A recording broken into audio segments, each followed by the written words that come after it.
अस्सलाम वालेकुम नाज़रीन, मैं हूं लंदन से अमजद चौधरी। मेरा चैनल सब्सक्राइब कर लें लेटेस्ट न्यूज़ और तज्जियों के लिए। जैसा कि आप जानते हैं कि मर्दान में आज इमरान खान साहब ने जो जलसा किया, जलसा कितना बड़ा था अब ये रेलेवेंट नहीं रहा, हर जलसा ही बड़ा हो रहा है। लेकिन उनकी जो तकरीरों में जो चेंजिंग आ रही है, जो वो आहिस्ता आहिस्ता चीज़ें जो हैं वो अनफोल्ड करते जा रहे हैं। आज के जलसे में जो तकरीर थी उसके अंदर अब बहुत सारी बहस शुरू हो गई। उससे कबल उन्होंने जो चंद सहाफ़ियों से मुलाकात की, उनके साथ जो सवाल जवाब हुए वो भी आपने सोशल मीडिया पे सुन लिए होंगे। और जो जलसे के अंदर उन्होंने जिन चीज़ों को पॉइंट आउट किया, कुछ नई चीज़ें बात की, और जिसको बहुत ज़्यादा सोशल मीडिया के ऊपर ख़ास तौर पे वो टोला जो 17 का टोला गिना जाता है, जो आज से कबल हमेशा जो है फ़ौज के ऊपर अपने तरीके से गोलाबारी तनकीद करता था, लेकिन अब वो वहाँ पर एक सिनेरियो जो है या एक ऐसी कंपेन चलाई जा रही है कि जैसे कि इमरान खान ने रेड लाइन क्रॉस कर दी है या सवालिया निशान से आ रहा है रेड लाइन क्रॉस है। मैं आपको बताना चाहूँगा कि रेड लाइन एक्चुअली होती क्या है या रेड लाइन क्रॉस करने से होता क्या है। हम इसके दरमियान की जो बातें हैं वो ज़रूर करेंगे। और दूसरा ये बताना बहुत ज़रूरी है कि इस वक्त मुल्क के अंदर जो आपकी माशी हालत है वो बहुत ही बुरी हो चुकी है। आज मेरे एक बहुत ही अजीज़ हैं, उनसे मेरी बात हुई। उन्होंने कुछ पैसे उनके पास पड़े थे, वो कहते हैं कि मैं अपने पैसे जो हैं वो डॉलर्स में कन्वर्ट करना चाह रहा था। तो उनको तकरीबन $1 लाख की ज़रूरत थी और उनको मिला सिर्फ 35-36 हज़ार डॉलर, और वो भी तकरीबन 195 के उस पर ब्लैक मार्केट में। इससे भी ऊपर जो है वो जा रहा है। तो ये हालात हैं इस वक्त मुल्क के अंदर। लोग जो हैं वो पैनिक कर रहे हैं। एक वक्त वो था कि जब ओवरसीज़ पाकिस्तानी जो हैं वो रोशन डिजिटल अकाउंट में अपने लाखों रुपए भेज रहे थे, लेकिन अब ये है कि लोगों को फ़िक्र है और लोग अपने पैसे जो हैं पाक रुपीज़ जो है डबली होता जा रहा है और इकॉनमी की बुरी हालत है और मार्केट जो है वो क्रैश होने पर है। तो लोग जो हैं वो अपने अपने जो भी मेजर्स हैं वो ले रहे हैं।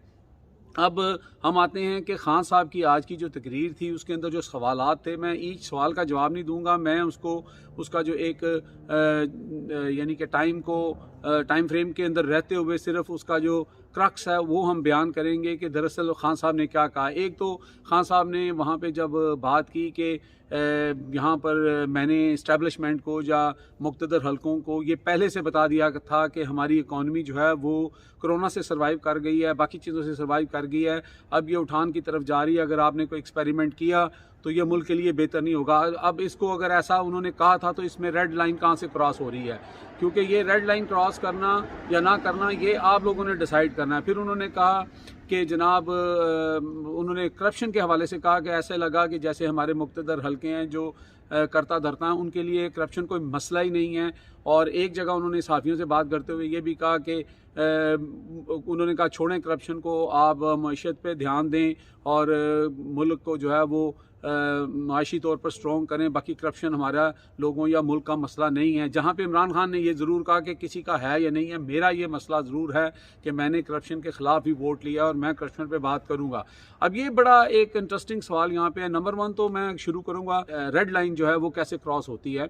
आप मुझे ये बताएं कि ख़ान साहब के आज के जितने भी बयानात हैं आपने सुन लिए होंगे, ये अगर ये रेड लाइन है तो फिर मुस्लिम लीग नून और पीपल्स पार्टी के चंद लोगों ने उन्होंने भी इस तरह की लाइनें क्रॉस की थी। तो मुस्लिम लीग नून की अगर बात करें तो उन्होंने तो रेड लाइन छोड़ के उन्होंने तो माइंस के ऊपर पाँव रख दिए थे, धमाका फिर भी नहीं हुआ।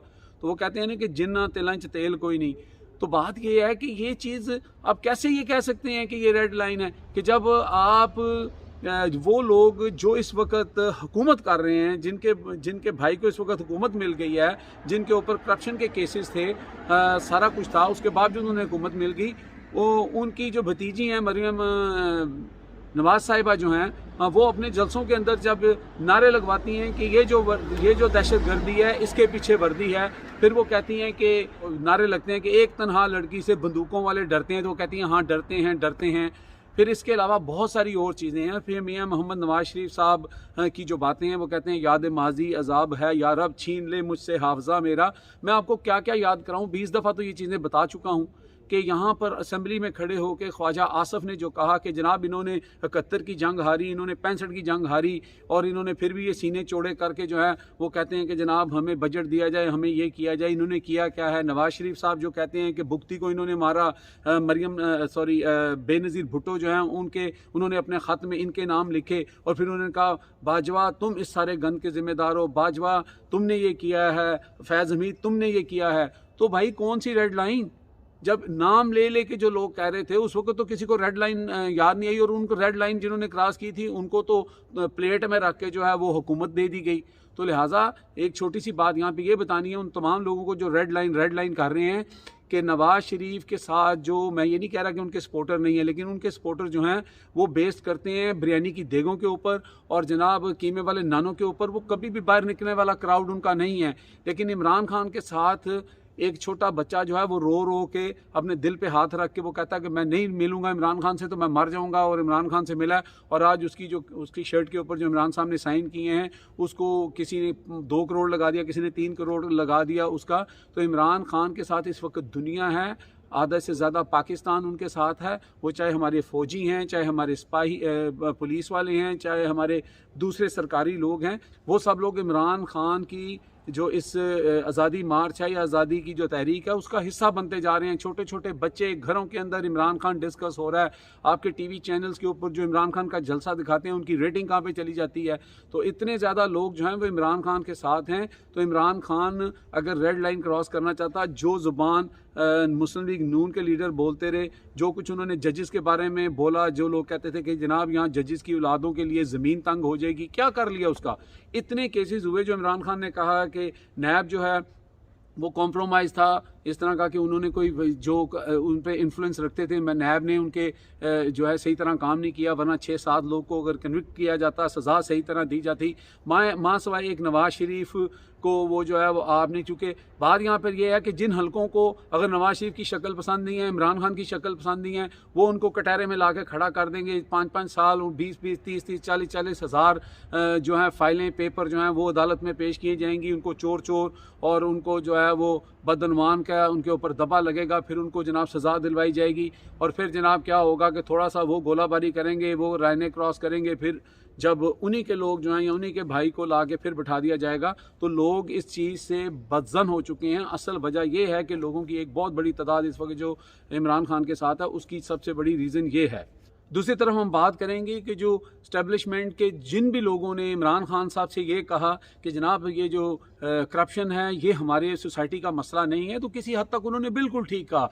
इसलिए कि ये जो करप्शन फैली है ये पिछले 35-40 साल के अरसे में जो फैली है, जहाँ पर मुस्तहिक लोगों को नौकरियाँ नहीं दी गई और गलत लोगों को नौकरियाँ दी गई, और लोग जो हैं वो जो पढ़े लिखे लोग थे वो मुल्क छोड़ के चले गए। ये सारा कुछ ये पिछले 30-35 साल में हुआ है, और वो इसी इस्टेब्लिशमेंट और ताकतवर हल्के जो हैं इनकी नाक के बिल्कुल नीचे हुआ है।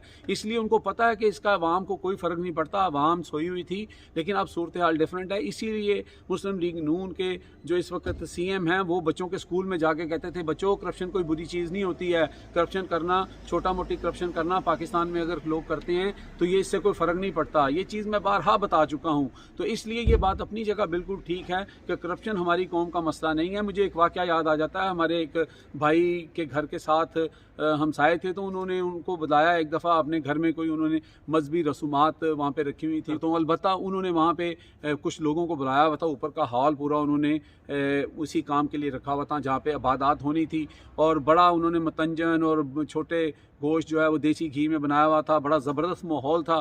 तो वो सारा कुछ उन्होंने उनको भी बुलाया, तो वो एक दिन चले गए।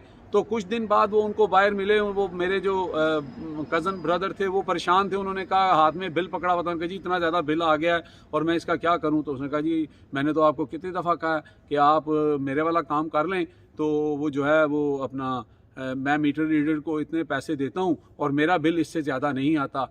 अब वो जो शख्स थे, वो मेरे जो कज़न थे, वो हक्का बक्का रह गए कि ये शख्स जो है माशाल्लाह बारिश है और कारोबारी आदमी है, लाखों रुपए कमाता है, और इसने नीचे यहाँ पे ये वज़ू खाना बनाया हुआ है, ऊपर ये इबादत करवाता है। तो मकसद हमारे माशरे के अंदर ये करप्शन जो है वो एक मसला वाकई नहीं है। ठीक है। अगर वो मसला होता तो हम जितने भी लोग रह रहे हैं, जो लोग तो करप्शन कर रहे हैं, जो रिश्वत लेते हैं या हराम की कमाई घर पे लेके आते हैं, तो हम जो देने वाले हैं हमारा जिक्र कहाँ पे आएगा? इसलिए हम सोसाइटी का हिस्सा हो गए हैं, इसलिए वो बुराई है ही नहीं है। एक वक्त होता था कि जब कोई बंदे के ऊपर इल्ज़ाम लगता था चोरी चकारी का या किसी ऐसी चीज़ का, तो लोग जो सोशल बायकॉट कर देते थे उसके साथ हाथ कोई नहीं मिलाता था, ठीक है। तो अब माशरे के अंदर ये चीज़ें वाकई बुराई नहीं है, इसलिए खान साहब को ये कहा गया कि भाई छोड़ो, आगे निकलो और माफ़ कर दो इनको। लेकिन खान साहब चूँकि वो अपनी जगह ठीक है कि उनका नैरेटिव ही ये था कि मैंने करप्शन को ख़त्म करना है। बहरहाल वो कहते हैं ना, राह पे आ जाने तो वाह पे आ जाने। खान साहब को भी पता लग गया है कि कितने 20 का 100 होता है। अलबत्ता ये जो लोग डरा रहे हैं ना कि जनाब खान साहब ने रेड लाइन क्रॉस कर ली, ये कर लिया, वो कर लिया, खान साहब को पता है कि उन्होंने कौन सी लाइन क्रॉस की है। अभी तक तो खान साहब ने किसी का नाम नहीं लिया, ठीक है। वो कहते हैं ना, शाहरुख कनायों में बात की है, और अभी आगे चल के हो सकता है कि बहुत सारी चीज़ों पे कुछ उन्होंने कहा कि अभी बहुत सारे मीर जाफ़र और मीर सादक जो हैं वो बाकी हैं। वो उन्होंने पॉलिटिकल लोगों के बारे में बात की है कि वो ऑलरेडी वो बात को क्लियर कर चुके हैं। लेकिन एक बात मैं आपको बता दूं कि मैं यहाँ पे पिछले 2-3 दिन से जो यहाँ पे कैबिनेट आई हुई थी और वज़ीर आज़म यहाँ पे आए हुए थे, मैंने देखा कि ये लोग डर के बाहर नहीं निकल रहे थे। इनको इतना खौफ है कि लोग आवाज़ें लगाएंगे, हो सकता है कोई टमाटर अंडा ही मार दे। तो ये सिचुएशन जो है हो चुकी है। अब ये हमारा मुल्क जो है वो एक टर्निंग पॉइंट पे, अल्लाह ना करे कि हमारा मुल्क जो है वो दिवालिये की तरफ जाए और हमारा हाल भी वही हो जो इस वक्त श्रीलंका में हो रहा है। वहाँ के जो उनके जो वज़ीर थे उनके साथ क्या हो रहा है, उनके घरों को आगे लगाई जा रही हैं। अल्लाह ताला हमें उस वक्त से बचाए रखे। लेकिन कौम जाग चुकी है, कौम ने ये डिसाइड कर लिया, और अब आपको जो है हम सब को मिल के, वो कहते हैं ना, कोड़ा घूंट ये पीना पड़ेगा और हमें ये फैसला कुन लड़ाई जो है वो लड़नी पड़ेगी। एक बात मैं आपको बता देता हूँ, अभी जो हमारी फाइनेंशियल हालत है, जो मैशियत इस वक्त डूब रही है, जो हमारा मुल्क जो है वो बैंकरप्सी की तरफ जा रहा है, अगर फ़ौरन इलेक्शन का ऐलान कर दिया जाए और एक इंटरिम गवर्नमेंट ला कर अगर ये डिसाइड किया जाए कि फ्री एंड फेयर इलेक्शन होंगे, तो मैं आपको बताता हूँ कि सिर्फ़ और सिर्फ ओवरसीज़ पाकिस्तानी जो हैं, मैं आपको ये हल्फन आपको बता रहा हूँ कि ओवरसीज़ पाकिस्तानी जो हैं वो बढ़ के आगे आएंगे, और इंशाल्लाह ताला 10-12 बिलियन डॉलर जो है लोग अपनी जो यहाँ की जमा पूंजी है वो पाकिस्तान में जमा करवा देंगे, रख देंगे कि पाकिस्तान की बका के लिए, पाकिस्तान की तरक्की के लिए, पाकिस्तान के सर्वाइवर के लिए। लेकिन ये जो इस वक्त आपने इम्पोर्टेंट हुकूमत ला के वहाँ पे जिसके ख़िलाफ़ भिखारी और चोर होने का नारे लगते हैं, वो चाहे मदीना हो या चाहे वो अपना इंग्लैंड हो या कहीं भी हो, इवन पाकिस्तान भी हो, तो ऐसे लोगों के ऊपर ओवरसीज़ पाकिस्तानी तो बिल्कुल ट्रस्ट नहीं करेंगे। बल्कि लोग जो हैं जो अपनी जमा पूंजी उन्होंने रोशन डिजिटल अकाउंट में डाली थी उसको भी निकालने पर जो है वो लगे हुए हैं। तो हमें सबको मिल के ये फ़ैसला करना पड़ेगा कि इस वक्त मुल्क के लिए कौन सी चीज़ बेहतर है। ये वो पुराने हालात नहीं हैं जो 70 साल से पाकिस्तान में जो गेम प्लान चल रहा था, ये बदल गया है। घर घर के अंदर से जो है इस वक्त एक आवाज़ उठ रही है, लोग तब्दीली चाहते हैं। और अगर इमरान खान साहब आके ये अपील करेंगे कि भाई आप चीनी की बजाय गुड़ इस्तेमाल कर लें, आप जहाँ घी 2 चम्मच या 3 चम्मच डालते हैं वहाँ पे 1.5 चम्मच डाल लें, तो लोग उनकी बात सुनेंगे। इससे जो आप बाहर से चीज़ें मंगाते हैं उसमें फ़र्क आ जाएगा। लोग उनको ट्रस्ट करेंगे कि एक ऑनेस्ट आदमी है, तो ये हमारी बका की जंग लड़ रहा है, हमारे लिए लड़ रहा है, तो लोग उनका साथ देंगे। यही मेरा मैसेज था। अपना और अपने इर्द गिर्द के लोगों का ख्याल रखें। Take care. अल्लाह हाफ़िज़। पाकिस्तान जिंदाबाद।